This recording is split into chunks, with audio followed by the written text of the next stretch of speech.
So before we get started, I believe many of you have already, sat in on learn about the RVA type of presentation. However, we wanted to just give you a quick recap.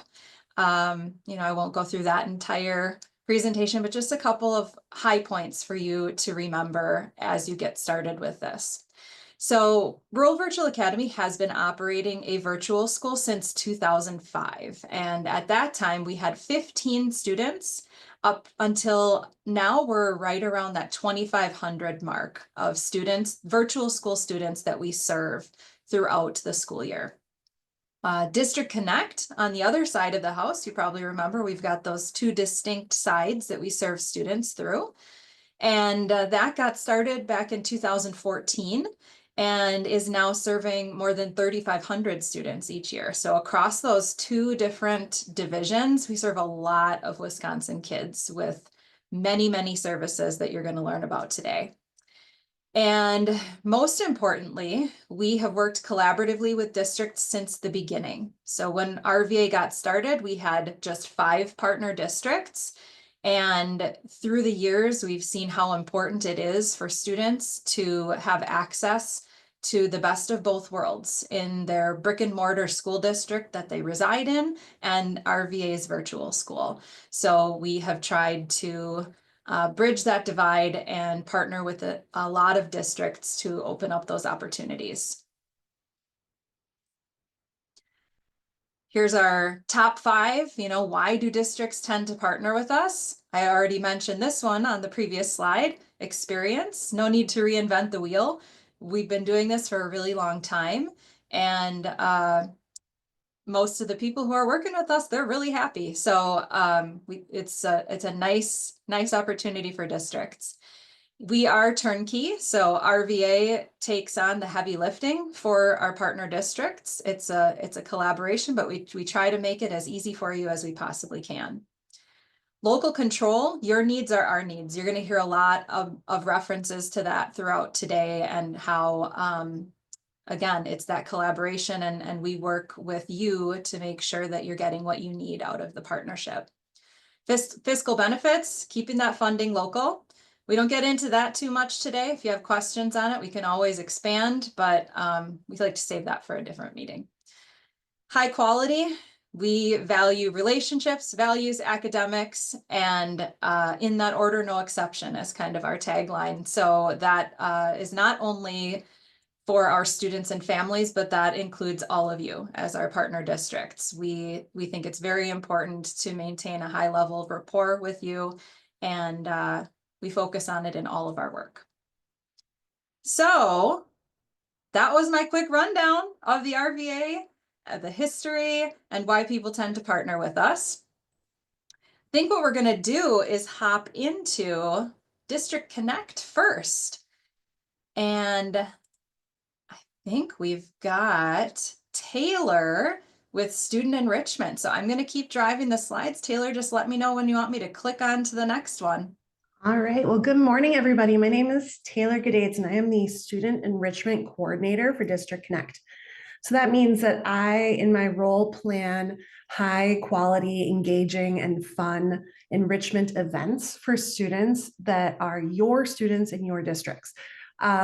Typically, we've had a handful of events each year, which are very close to some of our districts and very far away from others. So we are extremely excited that this coming year we are expanding our programming.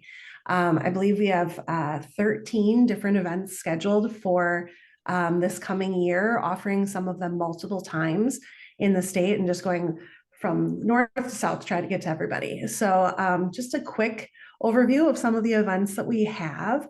Youth Leadership Summit is an event for middle school and high school students. It's a little bit geared toward student government and leadership groups, but any students are really welcome that want to learn a little bit more and develop into stronger leaders in their school communities. Yeah, and Allie's taking us to the page on our website where you can see where they're all located. These are in kind of mid-October through mid-November, depending on which one you're attending.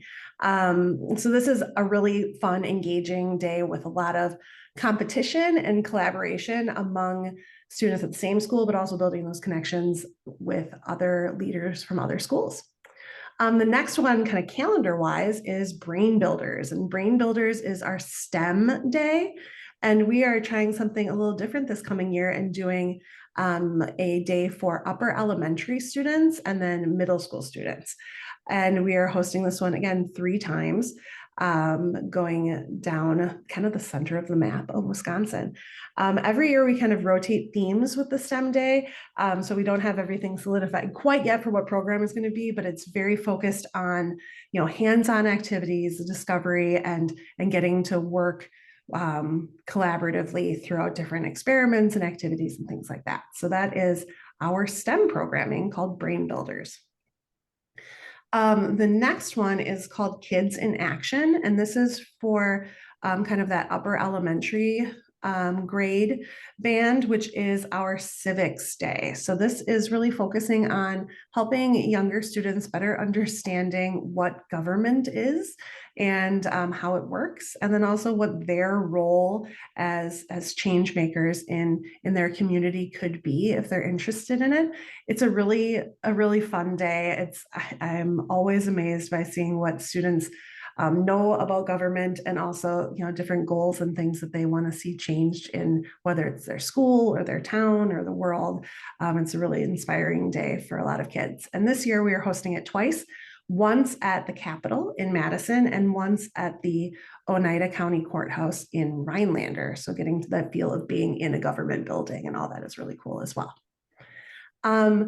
After that, the next one this is a new one this year. We're excited about it. Since it's new, we're just doing it one time, but it is the Wisconsin Writers Workshop. So it's going to be a kind of creative writing focused workshop where we're going to do a variety of different activities and exercises and working kind of collaboratively, and hopefully students will leave at the end of the day inspired to write more and having a couple more tools to help them improve their creative writing skills and their craft moving forward. So that is for high school students. And then the last planned event is Environmental Education Day, which actually we just did about a week ago in Tomahawk. And so we are hosting this one twice. And this is a day with kids getting out into nature, getting dirty. Literally, we had students wearing waders in the water last week, which was pretty amazing. But students are learning a little bit more about some of the natural resources that are available to us here in Wisconsin, and getting to spend a day, sort of science-based a little bit, but learning a little bit more about the wilderness of Wisconsin. So those are our planned events, and you can see the map there. That's where they're all hosted, going right down the center of the state. So hopefully there will be an event that you would be able to attend and bring students to somewhere near you. And in addition to these events, we have something called Cosmic Connections, which we are super excited. It is brand new, but we have purchased a traveling planetarium. And so the idea is that we will be able to literally bring the whole universe to your school. We don't overpromise at all, but we're going to bring a planetarium to any schools that are interested and set up in a space in your school, and basically kind of get as many kids through to do some stargazing and learning a little bit about space. And we are still working on ironing out all the details about how we'll register students and the programming and all of that. But our hope is that students will have kind of like half-hour programs. So whether it's, will first grade come in and then second grade will come in and get through a bunch of kiddos. But if that's something that you're interested in, we have already had districts that, even though we haven't ironed out the details quite yet, have filled out the inquiry form there and get their names on that wait list. So we definitely have people that are already raring to go. So we're excited to be learning a little bit more about this program and sharing it with all of you guys. So those are kind of the big pillars of what I'll be spending my year doing, and hopefully in your districts. And then Allie, if you want to go to the next slide. But just a couple of reminders. This is always something that is forgotten. Like, these are for your students. These are for your brick and mortar students. They do not have to have an online class. They don't have to be involved with the RVA at all. This can be your student council, but we want to provide these program opportunities to any of the students that we have in any of our consortium districts. So if anyone has any questions about any student enrichment opportunities, again, my name is Taylor, and I'd be happy to answer any of them.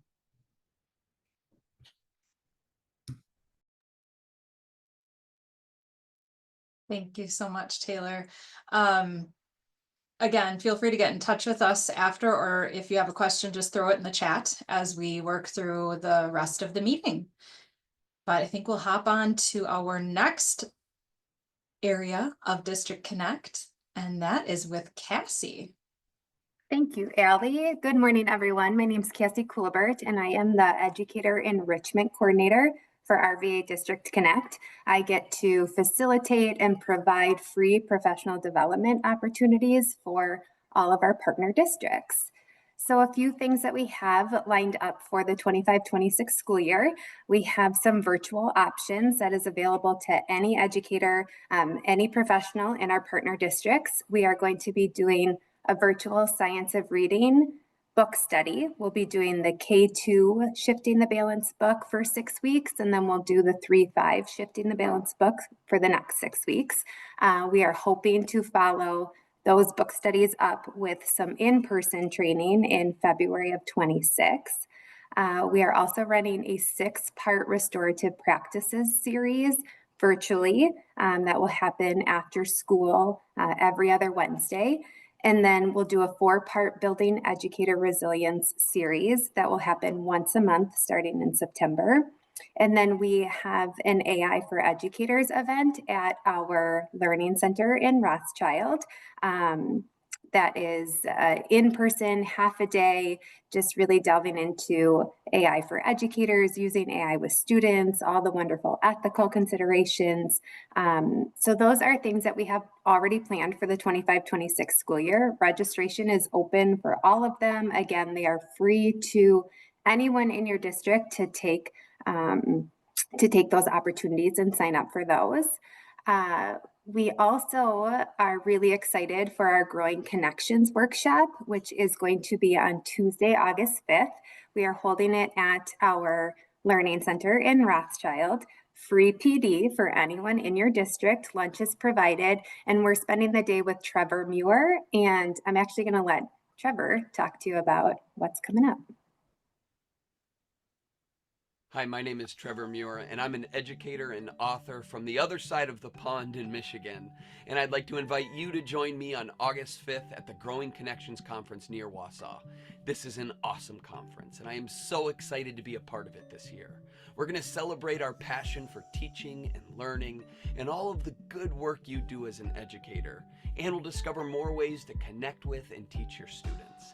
I'll be giving the keynote all about using the power of story and purpose to make learning memorable and see real transformation happen in the classroom. We'll be exploring how we can make learning authentic and for it to connect deeply with students in this time that student engagement isn't always easy to come by. I'm also going to lead a couple sessions about designing learning experiences that help students develop the essential skills that they will need throughout work and life, as well as a session about using AI to design dynamic lessons and units. The conference will be held at the RVA Learning Center in Rothschild on Tuesday, August 5th, and it's going to be open to all 75 partner districts. It's going to be an epic get-together of like-minded educators, and I hope to see you there. Thanks, Allie. So again, that is coming up in August. Registration is open. Spots are limited, so get some educators signed up for that. We're really excited about that opportunity. There's a little bit more detail there on the page that Allie is showing. And then something else that I do in my role is I can bring any of these topics. We have a PD catalog with several options in it. If you don't find what you're looking for, please let us know and we will try to bring it to your district. But we can bring your district free professional development. We can come in person, we can do it virtually, we can do it for an hour after school, we can do it for a half day, we can do it for a full day, whatever it is that your district is in need of. So here is our catalog. Again, if you don't see quite what you're looking for, please let us know. At the bottom of our catalog is a PD inquiry form, and you just fill that out and let us know what you're looking for. Let us know dates that would be, or dates that you're looking at, if you want it, again, virtually, if you want it in person, and fill that inquiry form out and we'll be in contact quite quickly. So again, PD for your district, it's free, it's customizable. Again, we can bring it virtually, we can bring it in person. And I am Cassie Coolbert, so reach out at any time with any questions about professional development. Thank you so much, Cassie. All right. Again, throw any questions in the chat if you have them. Well, Next up, I'm sorry, Allie, I forgot to mention on that slide that Allie just went by on the bottom there, when you get the slide deck, there is a form there if you're wanting to fill that out and just let us know what PD you're looking at for the 25-26 school year. That helps us build our PD catalog so we can have those opportunities available to you if you'd like to take advantage of the free PD. Sorry, Allie. no, that's okay. I kind of went off script and went to the website. So, all right. Thank you, Cassie. And next up is Ashley and then also Rachel. So, Ashley, I think you're going first, right? Yes, thank you, Allie. I'm Ashley Anderson, and I'm the Educator Support Coordinator. So my role is primarily assisting in building staff and students to find flexible learning solutions when you need them. So we offer a variety of different online curriculum and instructional supports.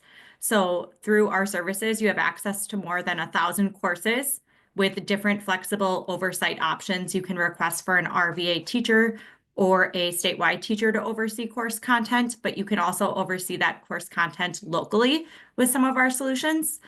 We take care of the contracts, and basically you only get what you need. So you can do it student by student and make it a really personalized approach. Just a brief overview in maybe 1 minute or less of this slide. We do offer a lot of different flexible learning solutions for students. So some of the platforms include utilizing our Buzz platform for independent solutions for students. We also have access to Edmentum, which is a 612 solution, really good for unit recovery, credit recovery, or first-time exposure. And we also utilize Odysseyware for grades 3 through 12. So it's very mastery-based, commonly used for credit recovery for students. In addition to those solutions, we also offer something called Digital Access. And Digital Access allows one teacher access to all of their courses on their caseload. So sometimes the teacher will use this as a supplement or as their core curriculum for their course to kind of work through. So that's something we can provide you locally, and I assist with helping getting them set up and trained.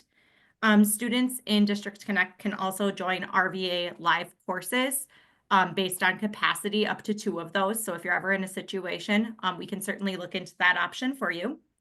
And lastly, we have a few supplemental supports based more for enrichment for students. So we have access to Reading Eggs for K through 6. We have Math Seeds for grades K through 2, and Alex Math for grades 3 through 12. So again, that was a very brief overview of all the different curriculum solutions we have to offer. And then Allie, we can head back. Thank you. And then additionally, RVA does offer summer school to our consortium students as well. So our summer school runs from June 2nd through June 26th, with that start date being flexible. We know you all have varying calendars. Attendance for summer school is mandatory, and it's basically we highly recommend it for credit advancement for students. So it's a semester's worth of content into a 4-week class period. There's daily live instruction, so it's pretty rigorous. We do have high school level courses, and then we also have middle school level courses that are more for exploration. So some of our popular ones in high school, we have driver's education, health, U.S. government with the civics exam, a few dual credit offerings. Usually we have people aim to register by May 9th, but there is still some capacity if you're interested in that. Well, you can also use any of our independent solutions over the summer with a local teacher. So if you're trying to come up with some credit recovery options for students, we can certainly work with you to get you set up on those platforms as well. Thank you, Allie. Then we also offer services, something called a dedicated instructor. And what that service is we provide daily live instruction to private groups of your students. So if you're, in a teacher shortage and you need a teacher to provide Spanish for middle school students, we can provide you with a teacher who would meet with them, just your section, for 30 minutes daily. We do the grading, the planning, the teaching. We just ask that there's someone in the room to help kind of manage things on your end as well. So dedicated instructor is definitely an area that has been a solid solution for a lot of districts this school year.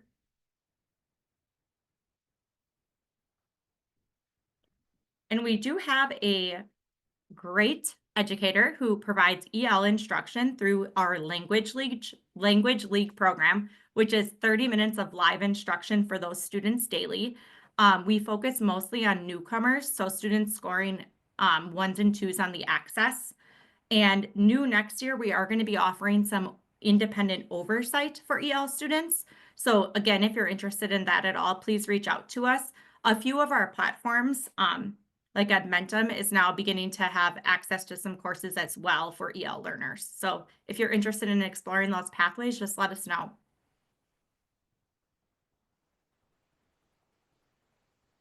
And now Rachel is going to talk about how do you sign up for these classes on the partner portal. Yeah, thank you, Ashley.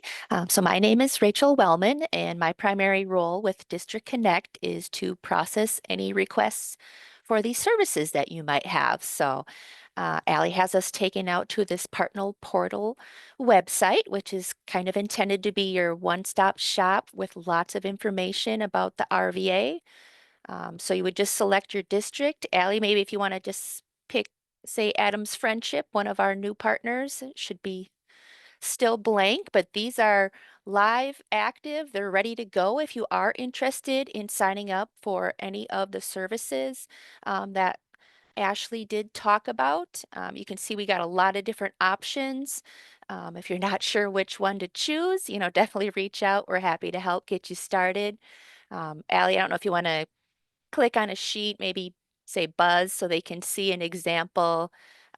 Once you get on the sheet, it should be pretty straightforward, student name, grade level, email. You would fill out all of this information, and then you can just shoot me an email. My email's right at the top there, and then I'll process your request and let you know when everything's ready for that student to get started. It's usually a pretty quick turnaround within a day or two, except for the bottleneck, those couple weeks right at the beginning of the school year. We get a lot of requests, so sometimes it can take a little bit longer.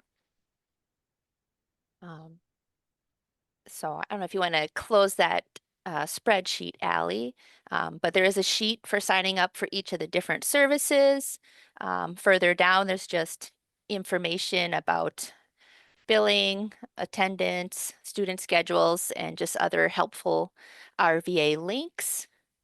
I don't know if you want, can you back it up one more, Allie, just to the partner portal for me? But also on this partner portal, down at the bottom are other resources of how you can make those requests for services that you're interested in. But again, we're happy to help you determine which is the correct choice and to help you get signed up and get your staff started with those different platforms. So anybody, just let me know if you have any questions when it comes time to register. Great. Thank you so much, Rachel. So that concludes the District Connect portion of today's meeting. Do any of you have questions about, what we've shared? Something that you're wondering if we are able to provide in any of those 3 areas?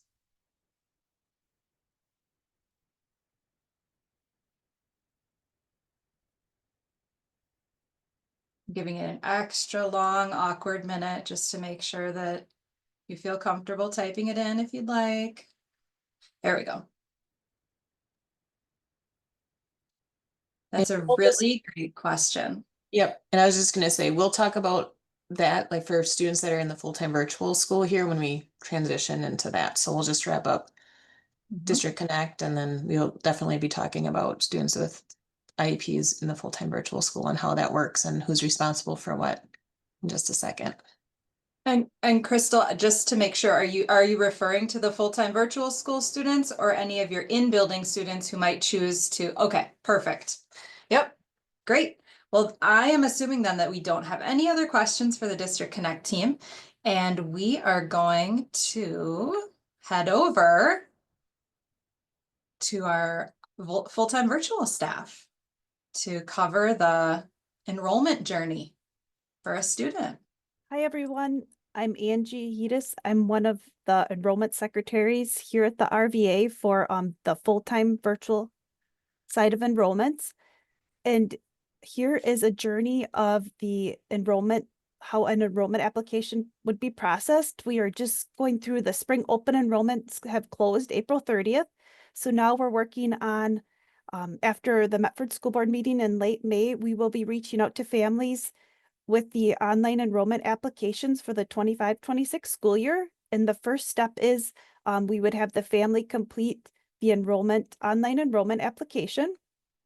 And then once the RVA receives that enrollment application, our enrollment team will be reaching out to the resident school districts and previously attending schools to collect any special education or expulsion records.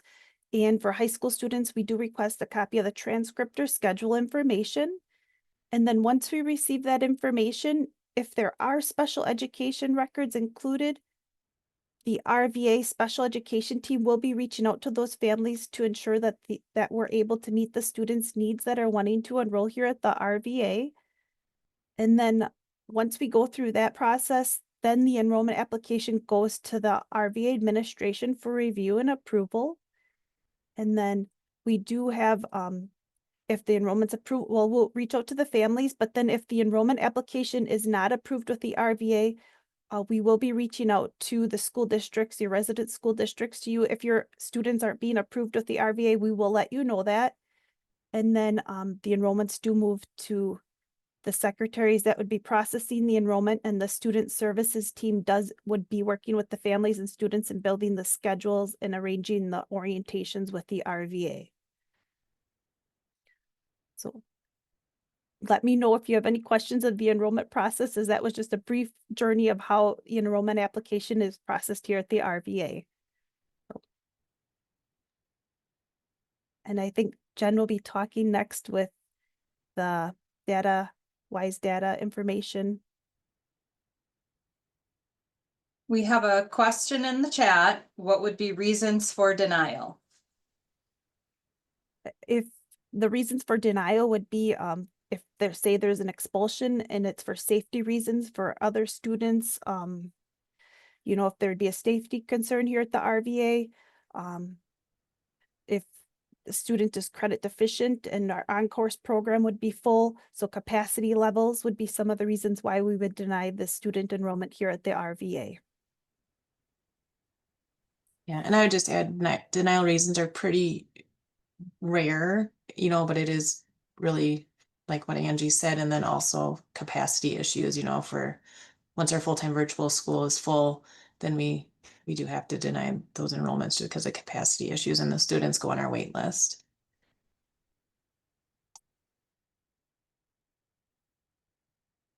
Thank you.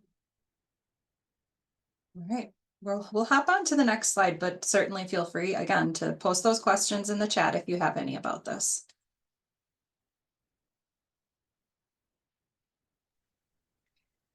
I am Jen Harris. I am the administrative assistant for the RVA. I work with enrollments and also with some of the financial duties like the invoicing and those types of things. So I'm going to go over where the data lives, who is responsible for what, because that's one of the biggest questions we get throughout the year, especially as different reporting periods pop up and those sorts of things. So for all RVA students, the RVA houses those cumulative files. We have them in file cabinets in one of our offices because we are regularly adding to them throughout the year, whether it's grade reports, transcripts, certain specialty forms that might apply to that student, those sorts of things. So we house all cumulative files. If a student is enrolling to us from one of your districts, we will send a standard records request requesting that you send us the cumulative file and also providing you with that start date if it's after the start of the school year, so you have that information for your withdrawal purposes. If a student returns back into building, you would send us a records request just like you would any other district, and we'll send those files back to you then, in addition to the files we had accumulated while they were with us. On the flip side, as the partner district, you will hold the WISE IDs for your students.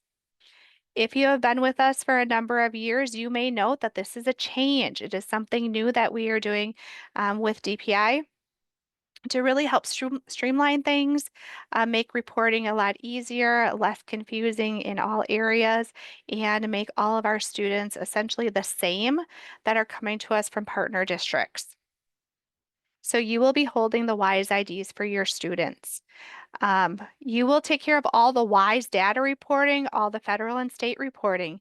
So really, the students that are in building, how you do the reporting for them, you will be doing pretty much the exact same reporting for your RVA students.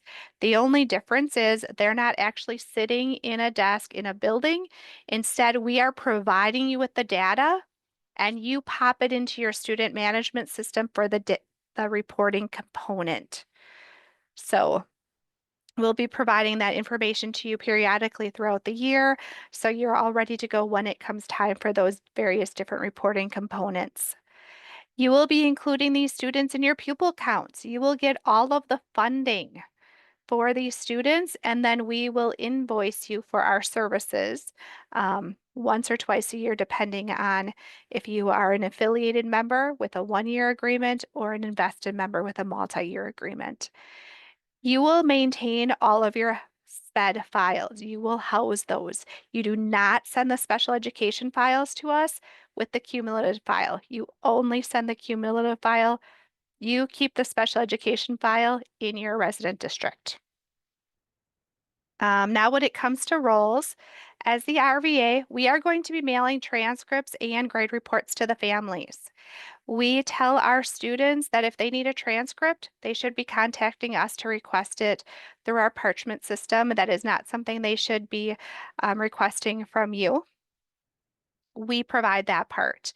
We also provide the diplomas and covers for graduation. If those students are graduating with the resident or with the RVA, regardless of if they're participating in our ceremony or your ceremony, we provide the diploma and the diploma covers.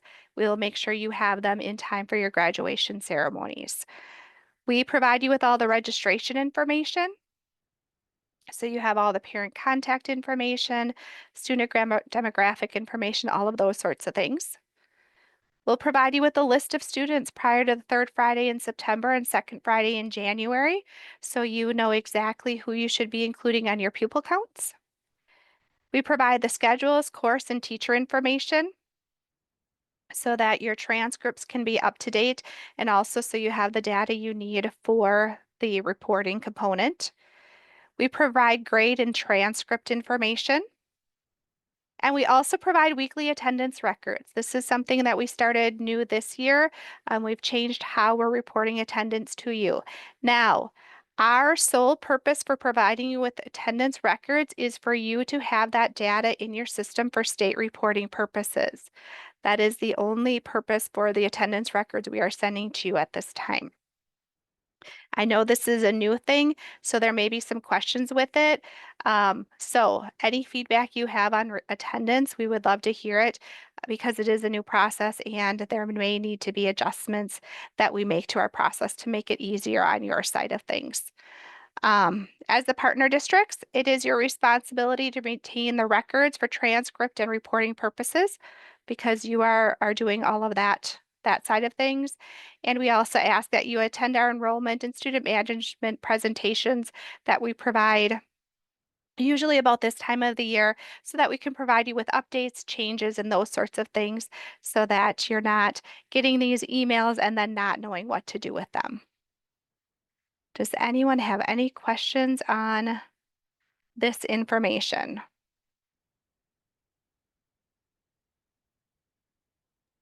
Okay, we also do have meetings coming up specifically for registrars, business office, those types of things. Those calendar invites did go out. So if that is your role within your resident district, we strongly encourage you to attend those meetings with us and we can drill into those topics more and answer any questions that you have at that time. All right, thank you, Jen. I am Kathy Alexander. I'm the high school principal and director of pupil services. So welcome again, everyone. I know it's a busy time of year and we really appreciate you all taking the time to go over this overview with us. I know there was a question in the chat about the wait list and it's a good question, and it's not like we have a wait list and it just closes on one day for the entire school. It really depends on where that student is at. Sometimes we will have grade levels, specific grade levels that fill fast. Like our high school tends to fill faster than our elementary or middle school grades. So we may have to shut down grades 9 and 11 because those are at capacity. Our special ed fills very fast. We actually, the last couple of years and this year, we have to do a lottery just because we have more applications coming in than we will have seats available for next year. So SPED will go on a wait list pretty much as soon as we go through our lottery process. So it's a hard question to answer. It's just really dependent on, what grade level the student's in, and then do they have an IEP and those types of things. We send out notifications. Those will come from Charlie Heckel as soon as a grade level closes, or students in that grade level would go on a wait list. We send those notifications out to the consortium districts. So typically, some of our grade levels will stay open and almost through like April. But like this year, high school was filling up pretty fast. So by middle to late fall, we had some grade levels in the high school that were already at capacity. So it really just depends. And a couple years ago, our middle school was super full, and then this year we had capacity. So it really goes year by year almost too. So, but we try to stay in good communication with our consortium districts with where we're at with capacity.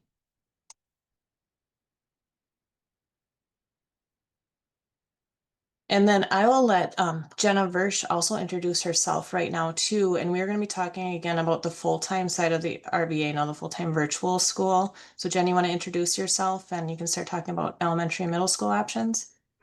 Hi, everyone. Thanks again for joining us today. I am Jenna Versh, and I am the elementary and middle school principal. And we will be introducing other members of our team here as we go as well. But overall, just to kind of continue that discussion about the full-time enrollment process, as Angie highlighted before, parents enroll their students into our full-time virtual school side, and we follow that different process of our RVA journey and the enrollment process that we follow. Overall, our student services team will work with each family and build a schedule with them based on our different curriculum options. So we have a variety of curriculum options depending on the level that they're enrolling with us. Elementary and middle school, we offer book-based options as well as online options, and again, work with each family to build that individual schedule. And then as students move into high school, again, primarily they're taking live classes with us. And again, we'll go through each of our levels in just one moment and highlight those differences between each of the level. After a family enrolls with us, we have them attend a new student orientation with our RVA teacher. And throughout this process, we keep in touch with any of our consortium school counselors to review any of those graduation requirements or in-building classes if a student is wishing to take any in-building classes as well. Again, to highlight some members of our team, a lot of these people are here with us today. So again, here's my contact information as well as Kathy's contact information. We also have Kevin with us today. Hi, Kevin. He is our assistant principal as well as our activities director, and he is located at our learning center. So again, if you have any questions about activities, feel free to reach out to him as well. We have Alex with us here today. Hi, Alex. Alex is our Dean of Students. So again, you'll have close contact with Alex as well. If you have any questions about full-time students, what they're doing as far as their enrollment, Alex is happy to answer those as well. We have our special education directors who will be presenting later today, but we have Sam with us here today and Nicole. So again, if you have any special education related questions, you can feel free to reach out to them as well. Each of our levels has a student services team. So starting off with our high school student services team, we have Cheyenne is one of our student advisors. Cheyenne's here with us today, as well as Megan.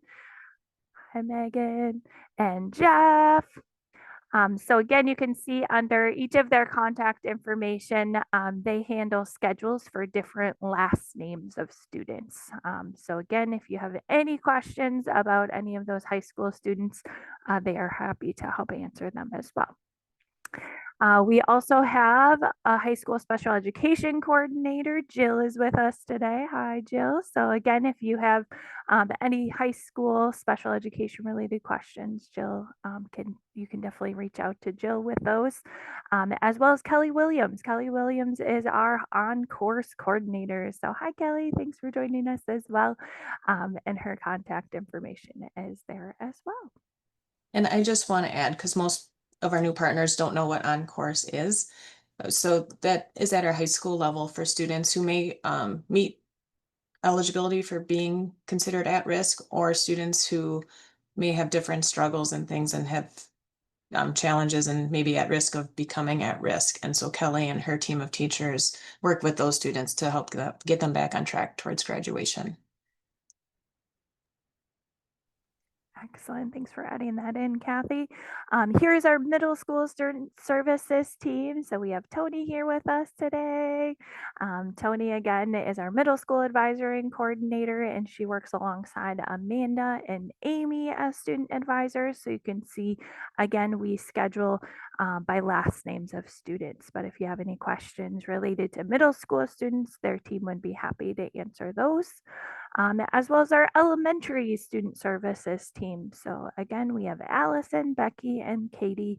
So if you have any questions about elementary schedules or enrollments, they're happy to help answer them as well. We also have a middle school special education coordinator and elementary school special education coordinator. So Jonna and Nate, again, are happy to help answer any questions related to elementary or middle school special education as well. So again, I know that is a lot of team members that are here to help you on the full-time side of the school, but don't hesitate to reach out with any questions that you have as you're going through that full-time enrollment process. We are here to help in any way that we can and help answer questions as students enroll with us. As we talk a little bit more about the elementary level specifically, elementary in the RVA is grades pre-K all the way through grade 5. At these levels, we have a variety of book-based and online options available for their curriculum pathways. And at our elementary level, each of our students has a home mentor at home. So a lot of times this is a mom or a dad that helps be the home mentor, but sometimes it can be another family member. And they play a very involved role with our elementary students in partnership with our RVA teachers. So again, RVA teachers meet frequently with all of our students as well as that home mentor to design those learning experiences that are unique to each of our elementary students. Okay. Again, more links in there that you can look through later if you have any questions relating to specifically elementary school or that enrollment process. We have a couple links included in this presentation as well. As students transition into middle school for grades 6, 7, and 8, again, we continue to offer very similar curriculum pathways, but we do see a lot of our middle school students choosing more of those live instruction classes. We do also offer them in elementary school, and they are becoming really popular.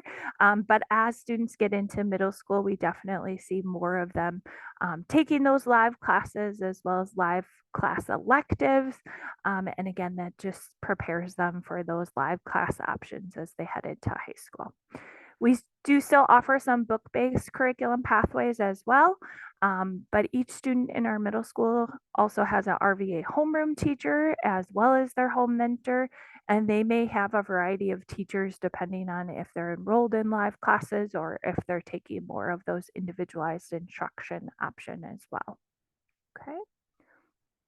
And I'll turn things back over to Kathy to talk a little bit more about the high school. All right, thanks, Jenna. Yeah, and as you have if you have questions, again, continue to put them in the chat. Otherwise, we'll have some time at the end too to be answering some more specific questions. So I always like to say for our new partners is when new partners districts partner with us, we basically become another school within your school district. So with the RVA, especially with at that high school level, we have, I use the comparison sometimes of like the Wausau East and Wausau West. We now become the RVA virtual school to your regular brick and mortar, like Adams Friendship brick and mortar high school. We're Adams Friendship RVA virtual high school. So you now have 2 high schools in your district. At the high school level, most of our students are taking online daily direct instruction. We do have the individualized courses. Those are usually for select electives or credit recovery. Similar to the District Connect when they were sharing the course catalog of over 1,000 courses, those are the course catalogs we use for our students too. So sometimes we'll have students that are highly interested in a specific area that we don't offer a live option for, so they can take those on an individual basis. Our RVA teachers still oversee all of those classes, whether they're obviously live or individualized. We do have activity period every day too, so our teachers are either offering tutor time or they're offering a wide variety of different clubs and engagement activities. Talked about on-course for students that come to us with at-risk. We do take students who have been expelled. We actually often will enroll them too. Those are actually, we find they can be successful with us. So they will work with our on-course team though, again, and they provide SEL instruction and credit recovery options and more flexible options for those students to help get them on track. And they're assigned an on-course teacher to meet with them on a daily basis or regular basis to provide some additional support and monitoring. Our school year runs on a 2-semester term, and then we have that optional summer school term in June also. So if you are a trimester school, we also have like an 8-period day. So if you're a trimester school or a block period school and you have students coming to us, don't worry. Our student services team will work with those students, and we'll build those schedules and get them caught up with us. And just so you know that's fine. We have many school districts that don't necessarily run on that 2-semester schedule. There's a link here to the high school options here as well too. So if you ever want to take a look at our student handbook, sometimes that's helpful for your student services team in building to go over kind of how we do things and student expectations, rules, and different things at the high school level. This screen has a lot of different information on it, so bear with me here. But like I said, our live instruction courses, each class is 30 minutes, daily direct instruction, Monday through Friday. Students will always have 24/7 access to their content and be able to work on assignments and things like that. Our live classes are also always recorded. So if students have appointments, they're on a trip, they have a different schedule conflict, they're taking classes in building at the same time as one of our live classes, they can always go back and watch those recordings. Again, the individualized courses pretty much for those select electives or for credit recovery. And then for our partners, our students that are coming from our consortium partners, RVA allows them to take up to half their classes in building as long as the resident school approves that.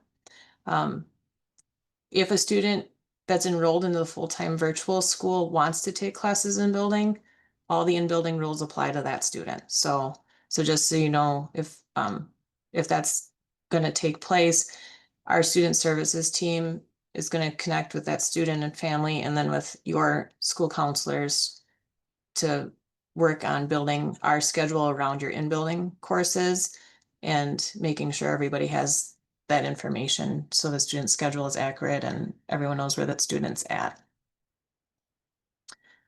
There are some things that the resident school will still oversee. So if a student wants to take work experience, participate in youth apprenticeship, or if they're looking at early college credit programs or start college now because of how state funding is tied to those programs, those are still overseen by the resident district.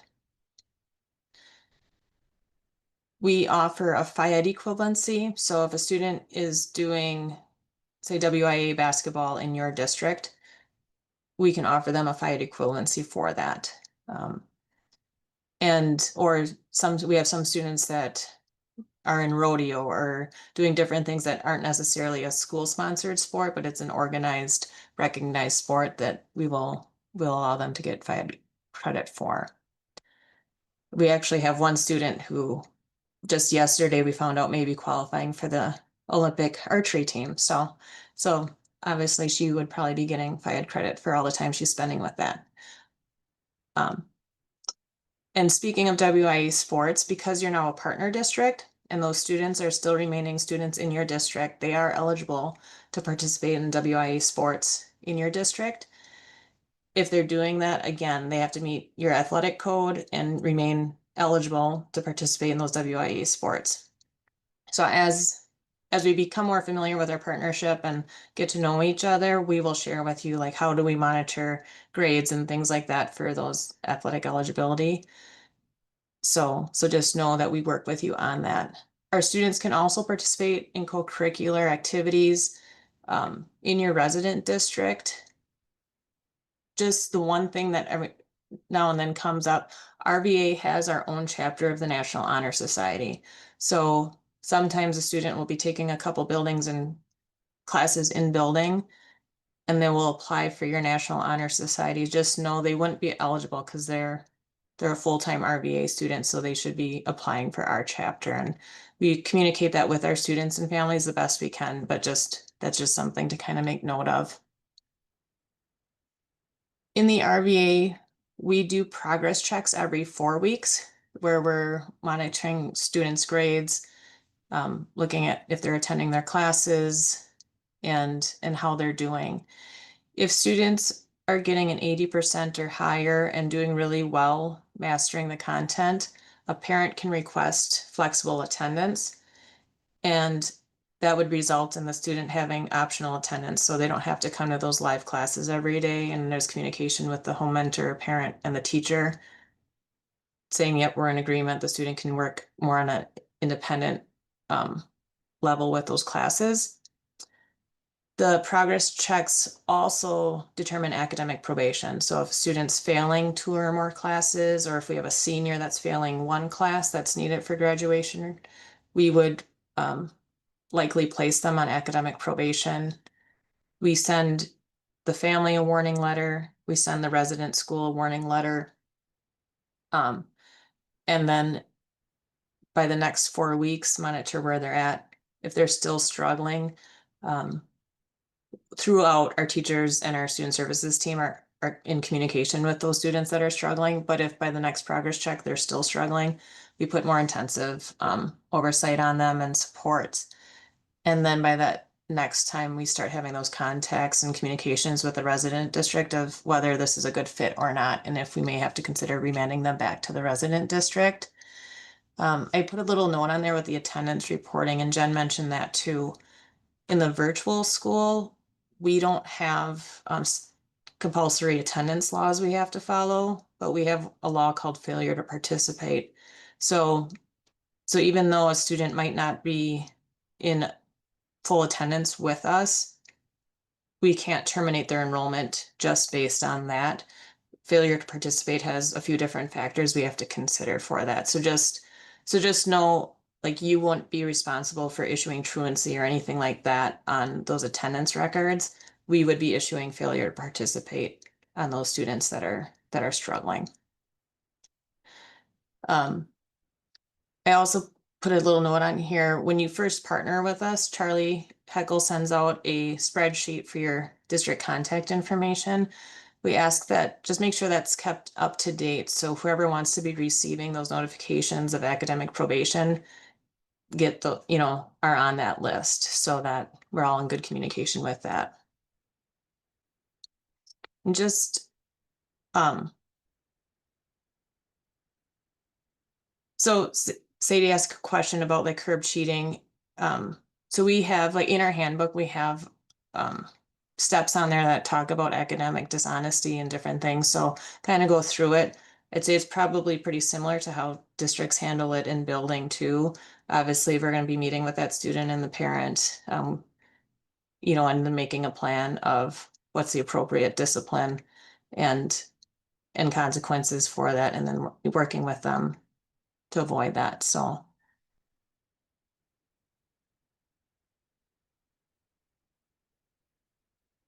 Nathan, I can find that out for you. So we'll just make a note to verify that. It usually goes out to the superintendent. So I check with them. And then for state testing, the resident schools are responsible for conducting all this required state testing for like the ACT, pre-ACT. Things might be changing this upcoming year though. DPI is going to be doing a pilot for the forward to offer remote testing. So in the past, the resident schools had to do all of the state testing for that. We let the communications from the resident school go to our full-time virtual schools about sharing dates and times and things like that for the state testing.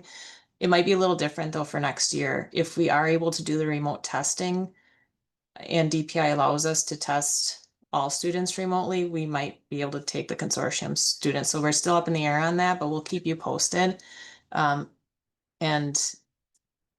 And we send out newsletters on state testing, usually in the fall already, about the process and how best to try to encourage the students to come in for state testing and things like that. But just know it might be a little new for us next year too on what things look like. Act 20 this year, Jenna might want to speak a little bit more on that, but we did test all of our students, including consortium students, for Act 20 because it was remote and we were able to do it, and we had a great turnout for it as well too. So if forward goes remote, it might be something that we would be able to do for all students, not just we test our open enrolled students, so currently.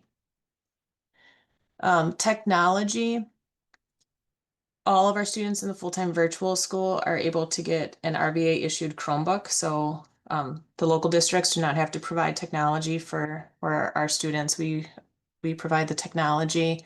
We also do an internet reimbursement once each semester for those families. We have a really robust activities and events program. I know the District Connect team was mentioning the Learning Center in Rothschild quite a bit. When District Connect is not in there, it is filled almost every day. Kevin Wellman's here. He's our assistant principal and director of activities. He lives at our Learning Center. And they have events going on nearly every day for all almost all grade levels and things. So it's a great place in Rothschild. But then we have about 17 regional event coordinators all over the state that are offering in-person events and field trips and things like that. So we have, even though our students are remote and virtual, they have lots of opportunities to be getting together face to face also. And then we also require students to complete at least 8 hours of community service each year as part of graduation. And that's actually pre-K through 12, but obviously for high school, we're tracking it on their transcript. If one of our partner schools has a community service graduation requirement that has more hours required than what we require, students have to complete the higher number of hours. So some of our partners have like 40 hours or 50 hours they have to complete. We work with those students to make sure they're getting the correct number of hours done. All right, that was a lot of information. Any questions on any of that?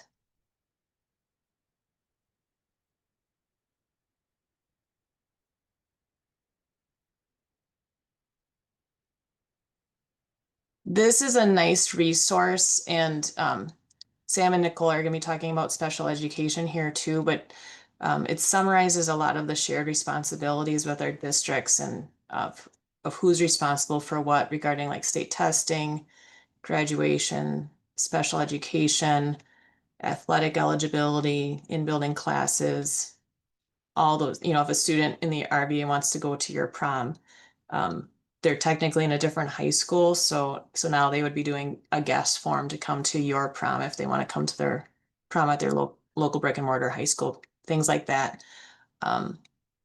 So this is just a nice 3-page summary of all the different shared responsibilities and things. Just, I say for our new partners, it's a great resource to keep handy too. And then this is a resource if you have a student that comes to you or a family says, hey, we're thinking about considering enrolling in the RVA. This is just a 1-page thing about, really what it means if they're going to enroll in the full-time virtual school, letting them know that, you're not going to be an Adams Friendship High School student anymore. You're going to be an RVA Adams Friendship High School student. So your diploma is going to come from RVA. It's not going to come from Adams Friendship. There's, and just making sure they're aware of the different things if they're going to come into the full-time virtual school. And it summarizes, again, participating in sports and clubs and things like that, and taking classes in building.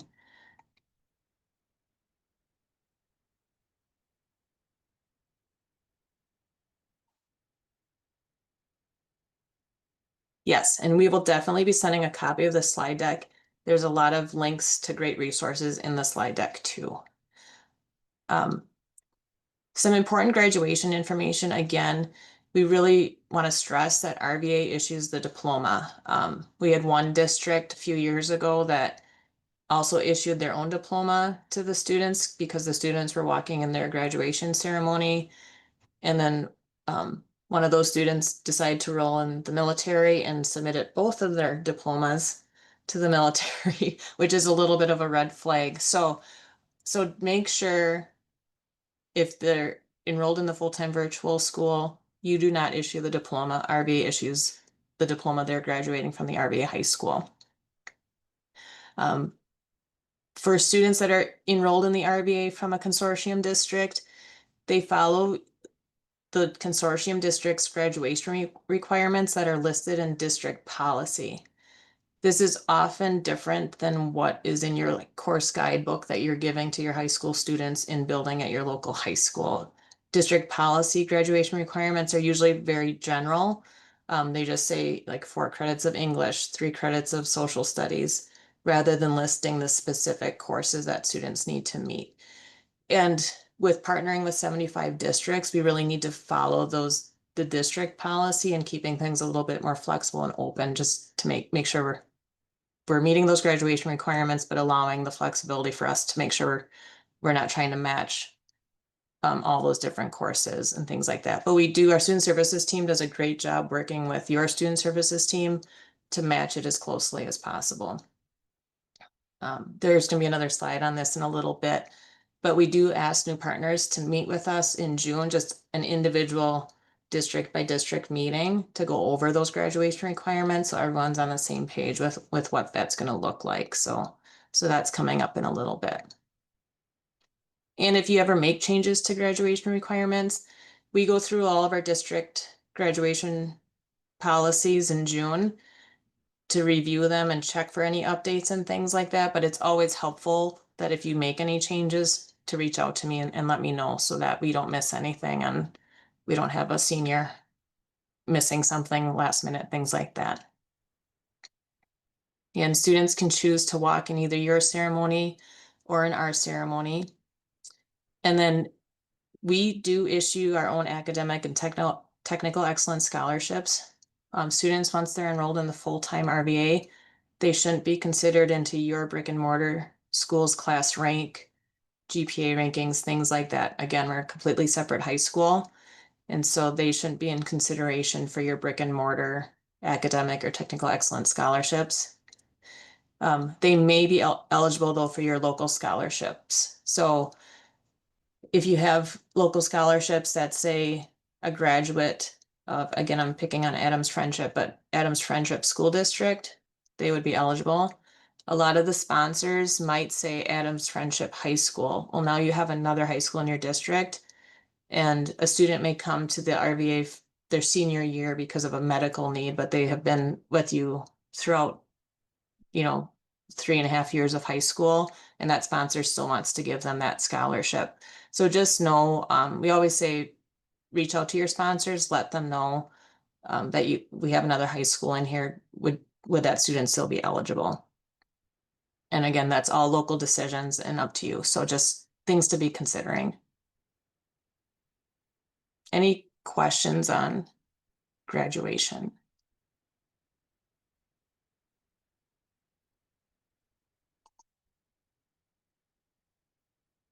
I just want to touch on the partner portal also. Not only does it have a lot of great resources for District Connect and your students that are in building with you, but it also will list all of your full-time virtual students and provide their contact information. So it's a quick place to go to if you ever want to find out who are all the students in our district that are enrolled in the full-time virtual school. Again, for like state testing and things like that, when you do need to be communicating out with our students, it's a great resource. So I always recommend making sure you have access to that.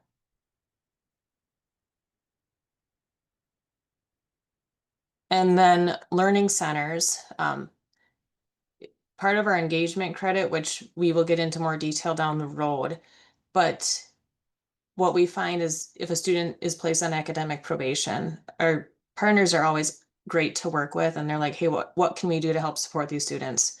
And sometimes they're like, well, can we bring them back in building and work with somebody here, get more oversight and support, things like that. And so we encourage our districts, and usually this doesn't happen in year one of our partnership, but year 2 or 3, once you get more familiar with everything, we say, get involved with the engagement credit, have a learning center because you're already offering this to our students, and then you get credit back from your fees that you pay for RVA. And it's a place where students can go. For the high school, oftentimes it is for the students that might get placed on academic probation to have some oversight until they can get caught back up on their classes.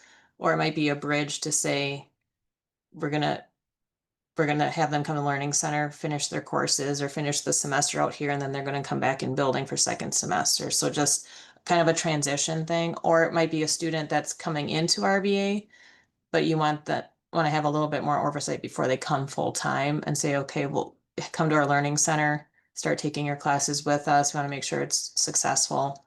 And then you can go full-time remote, things like that. It's also often used for schedule gaps.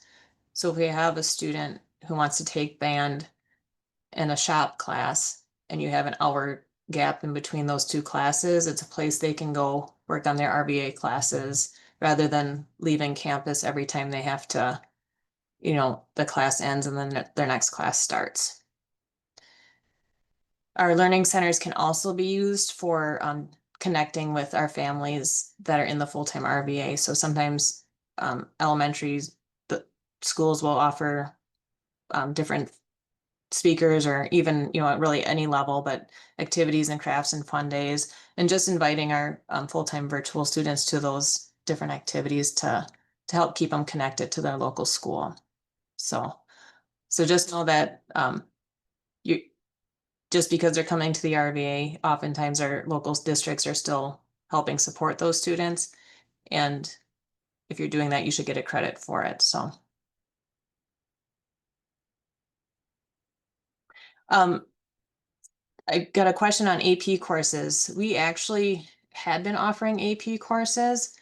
Starting next year, though, we've discontinued our AP classes. We have a lot of dual credit courses that our RVA teachers teach, and we found our students to be a lot more successful with the dual credit courses versus the AP courses.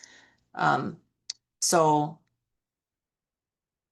for us, we likely won't have them unless it's a unique situation and they really want to take like AP art history or something like that. But for the most part, for the full-time virtual students, they'll be taking dual credit courses.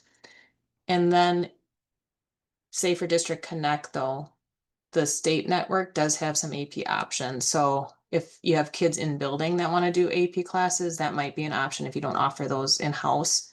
And in the past, it's a good question for the AP courses, where would they take the exams? They would take them at the local district just for that, but I don't foresee that happening in the future now that we're not offering them, but good question.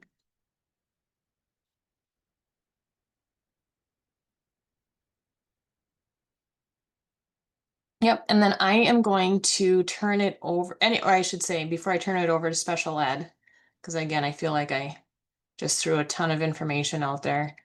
Any other questions on the full-time virtual school other than special ed? Because Sam and Nicole have a lot of good information to share with you too on that side of things.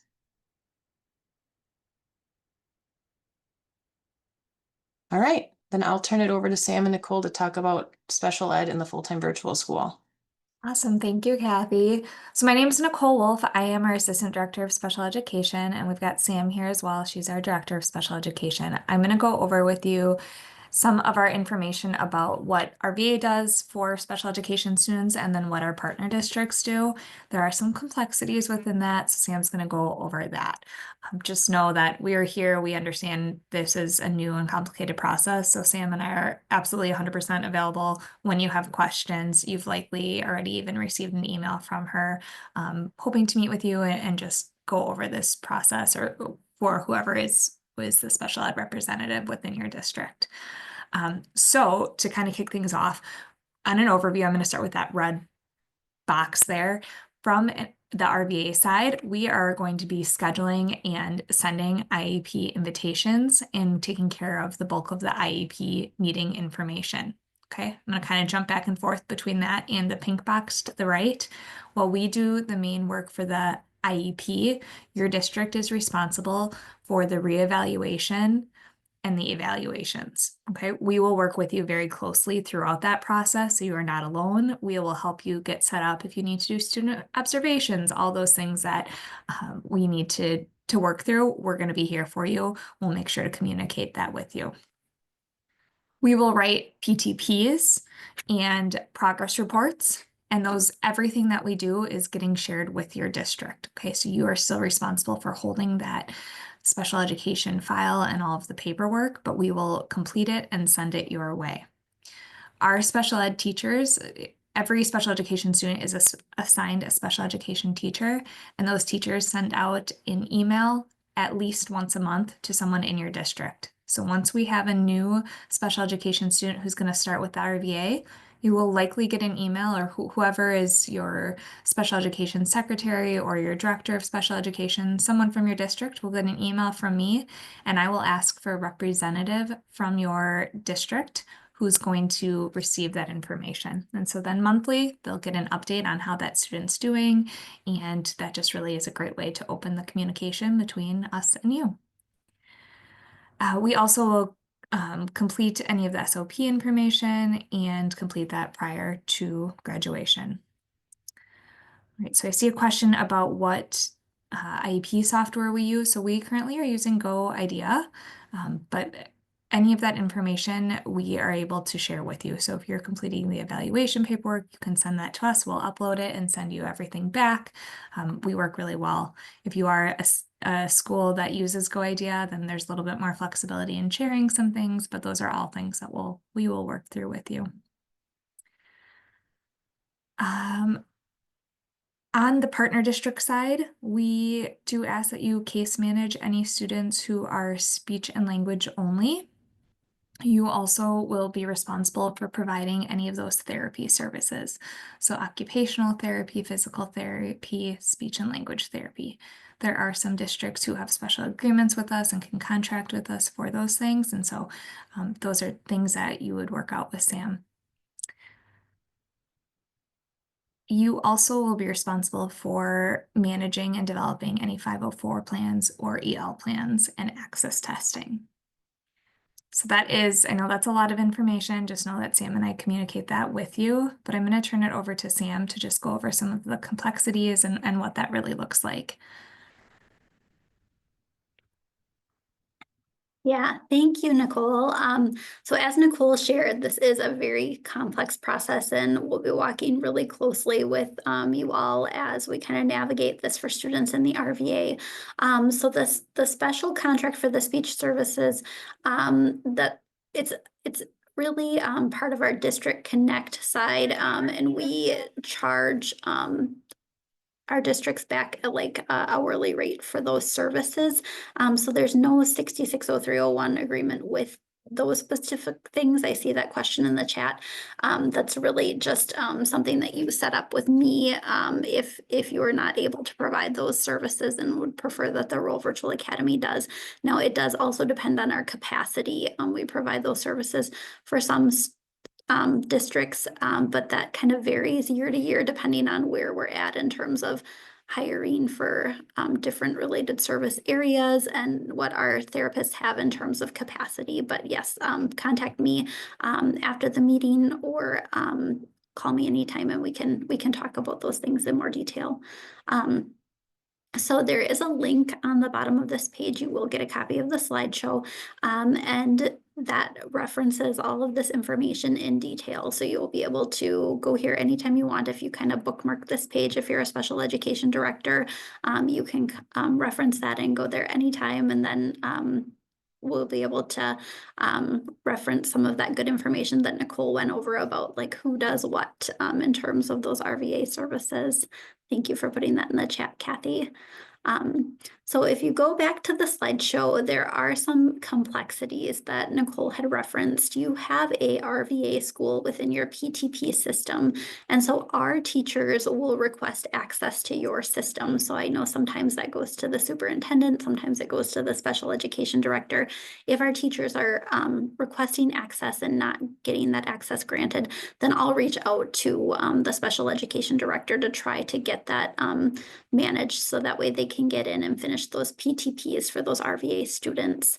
Our IEPs used to say that they were from the Medford School District, but because we have transitioned to the Go Idea system, they do actually say whatever your district name is an RVA. So we do have that hammered out now. We do not always have a specifically assigned LEA representative for the meetings. We always have an LEA representative present, but sometimes our teachers will provide multiple roles, or speech language pathologists can provide multiple roles for those. So if you are wanting someone from your district assigned to be an LEA representative at the meeting and you don't want somebody from our RVA staff to kind of be in that multiple role, then definitely let us know and we can make sure that that's communicated with our team so we are getting those people invited. As far as audit implications, we do write the IEPs, but because they are students from your district and you're keeping that WISE ID, They will be pulled as part of your procedural compliance self-assessment audits. So if there are specific things that you want us to keep in mind, please let us know. But do know that just a couple of years ago, we did go through that audit process, and we are continuing to train and work with staff to make sure that our IEPs are written in a legal way according to like the DPI audits and what they are wanting. So we are overseeing that, Nicole and I, for our department, and making sure that those IEPs are written with compliance.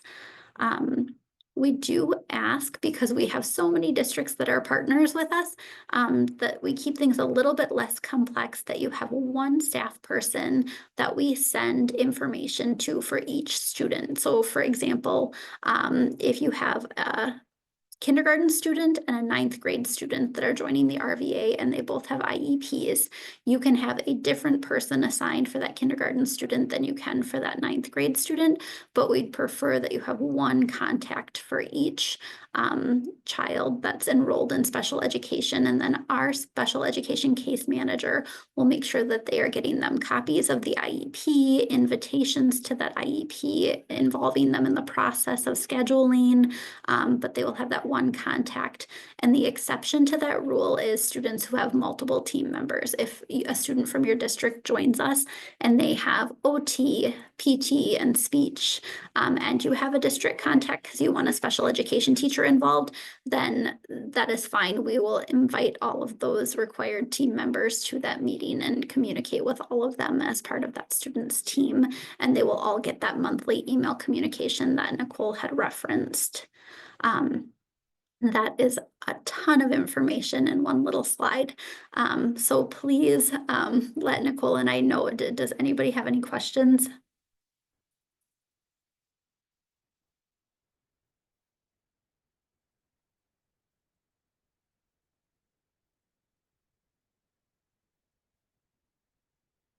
Okay, well, if there are no questions, I can turn it over to Allie, but no, you can reach out to Nicole and I anytime.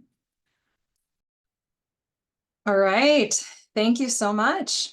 We're nearing the end, everyone. We are at the tail end of our slides, and really all that we want to do now is take a couple of minutes to quiz you on everything that you've learned. Not really. Just giving you some, quick tips, things that you can take away from today. And we put together a checklist. So that checklist is at this link here. I'm going to throw it in the chat for you. This is a follow-up of today's meeting. Within the next few days, I will add the recording from today's meeting. It'll be right at the top of this page. So if you need to refer back to the recording, you can do that. But here's the agenda for the day. And if you scroll on down to our new partner checklist, these are some things that you can take care of in the coming months. The first is probably want to save this page and the orientation slides. They are already linked. So you can get them right now.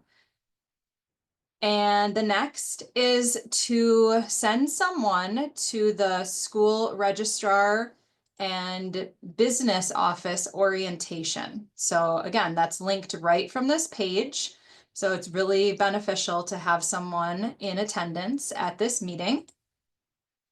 Next is just to review that partner portal, complete the access form, the access request form if needed, and make sure that you've got access to whatever spreadsheets you might need on there.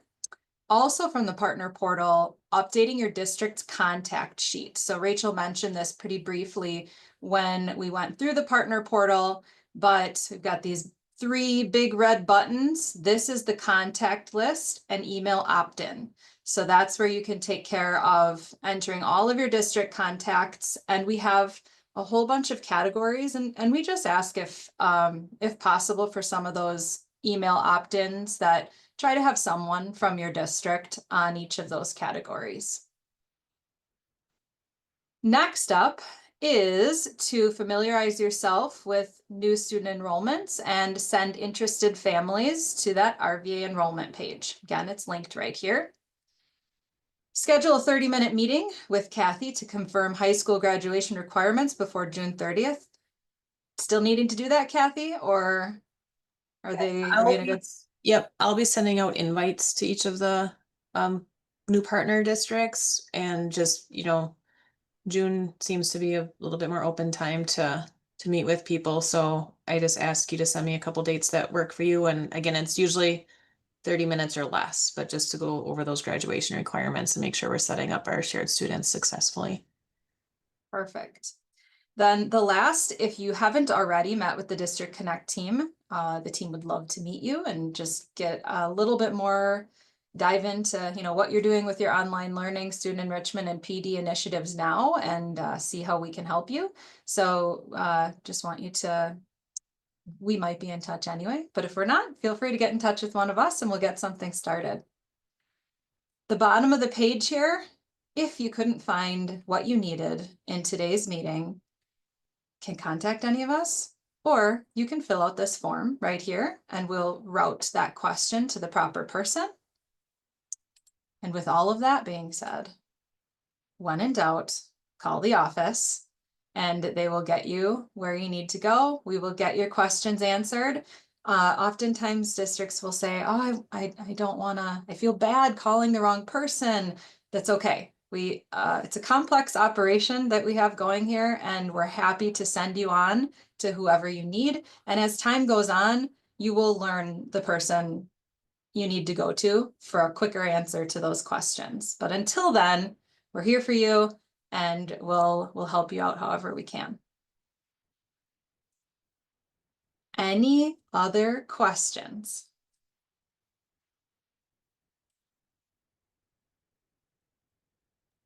And I would say at this point too, feel free to use your mic also if it's easier than typing in the chat if you do have any questions. But yeah, we'll open it up to really any questions at this point.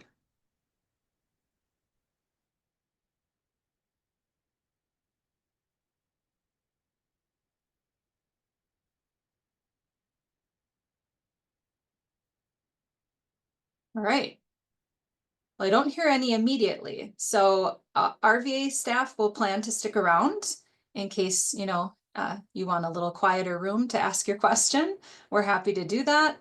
Otherwise, that's everything we have for you today. I hope you all have a wonderful day. We're very excited to partner with you. Thanks again for coming today. Nice to meet you all. Thank you.